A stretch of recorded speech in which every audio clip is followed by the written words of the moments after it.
경찰은 갈비뼈를 다쳐 입원 중인 사고 차량 운전자 A씨에 대한 조사를 조만간 진행하겠다고 밝혔습니다. 현재 피의자는 병원에 입원해 있는 상황이며 피의자의 몸 상태가 호전되면 최대한 빨리 조사를 진행할 예정입니다. A씨 부인에 대해서는 참고인 조사를 진행했는데 브레이크가 안 들었다는 취지로 진술했다고 경찰은 전했습니다. 속도가 급격히 높아지며 제어가 되지 않는 급발진이 있었다고 거듭 주장한 겁니다. 그런데 이어진 경찰의 설명이 논란이 됐습니다. 정차 지점에 스키드 마크가 남아있는 걸 확보했다며 스키드 마크는 기본적으로 제동 장치가 작동해야 생긴다고 설명한 겁니다. 경찰이 A씨 측의 급발진 주장과 달리 브레이크가 제대로 작동한 정황을 확보한 것으로도 해석된 상황. 급발진이냐 운전 부주의냐 의견이 맞서는 만큼 경찰의 발표에 관심이 집중될 수밖에 없었습니다. 그런데 이후 경찰은 스키드 마크가 아니라 부동액이나 엔진오일, 냉각수 때문에 생긴 유류물 자국을 착각했다며 정정을 요청했습니다. 경찰은 블랙박스와 사고 현장 주변 CCTV, 사고 기록 장치 데이터 등을 국과수 등에 감정 의뢰해 급발진 여부를 명확히 밝힌다는 입장입니다. 앞서 경찰은 급발진은 피의자의 진술뿐이라며 신중한 입장을 보이기도 했습니다. 하지만 오락가락한 경찰 발표가 사건을 둘러싼 여러 루머가 떠도는 상황에서 오히려 혼란을 키웠다는 지적을 피할 수 없어 보입니다. YTN 양동훈입니다. 경찰이 시청역 역주행 사고 운전자에 대한 첫 피의자 조사를 벌였습니다. 운전자 차 씨가 갈비뼈가 여러 대 부러지는 등 크게 다쳐 병원을 직접 찾아가 조사했습니다. 경찰은 운전자 차 씨가 입원해 있는 이곳 병원을 방문해 2시간가량 조사를 진행했습니다. 교통사고 조사 경력 20년이 넘은 경찰관 4명이 입회해 급발진 정황을 집중적으로 물었습니다. 피해자가 급발진했다는 주장과 여전히 똑같았을까요? 운전 부주의 시인했나요? 차 씨는 경찰 조사에서 브레이크를 밟았지만 딱딱했다고 진술한 것으로 전해졌습니다. 먼저 조사를 받은 부인과 마찬가지로 차량 이상에 따른 급발진으로 사고가 났다는 주장을 이어간 겁니다. 경찰은 앞으로 차 씨에 대한 조사를 2~3차례 더 이어가며 혐의를 특정할 예정입니다. 경찰은 또 사고 현장에 피해자들을 모욕하는 내용의 편지를 남기고 간 작성자를 추적하고 있습니다. 이와 함께 온라인상에 퍼지고 있는 악의적인 게시물에 대해서도 계속 감시하고 반복적으로 유포하면 수사에 착수하겠다고 경고했습니다. YTN 양동훈입니다.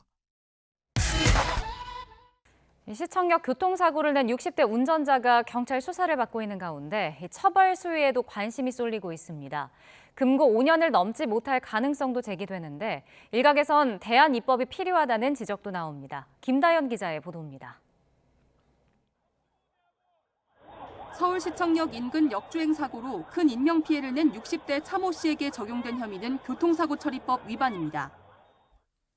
이 법은 운전자가 교통사고를 내 사람을 숨지게 한 경우 5년 이하의 금고 또는 2천만 원 이하의 벌금에 처하도록 규정하고 있습니다. 16명을 죽거나 다치게 했지만 한 번의 운전으로 사고가 난 만큼 하나의 죄로 평가될 가능성이 큽니다. 기본적으로는 하나의 행위로 다수 사상자가 발생됐다고 봐야 되거든요. 그러면 상상적 경합이에요. 이럴 경우 최대 금고 5년형 정도가 선고될 수 있다는 게 법조계 관측인데 실무에서 활용되는 양형 기준표를 보면 더 낮은 형을 선고받을 수도 있습니다. 대법원 양형위원회는 교통사망사고 가해자에게 기본적으로 금고 8개월에서 2년을 선고하도록 권고하고 있기 때문입니다. 일각에서는 사회적으로 큰 충격을 준 대형 교통사고가 하나의 죄로 평가될 경우 형이 너무 가벼울 수 있다며 대안입법이 필요하다는 주장도 나옵니다. 미국처럼 각 죄에 독자적인 형을 확정한 뒤 합산에 부과하는 병과주의를 채택한다면 운전 중 과실로 9명이 숨졌을 때 45년 이내에서 형이 정해질 수 있다는 겁니다. 반면 이 같은 시도가 우리나라 사법체계에 맞지 않고 병과주의를 채택한다고 사고가 방지되는 건 아니라며 신중한 접근이 필요하다는 지적도 있습니다. 이런 것들은 좀 많은 공청회랑 정치권에서 논의를 통해서 극복이 돼야 될 부분이지. 이것이 이제 뭐 예를 들어서 도연입법 이런 것처럼 뭐 하나의 계기가 될 수 있겠죠. 또 CCTV나 사고 기록 장치 분석 결과에 따라 적용될 혐의도 법원의 판단도 달라질 수 있는 만큼 수사 결과를 지켜볼 필요가 있다는 목소리도 나옵니다. YTN 김다현입니다.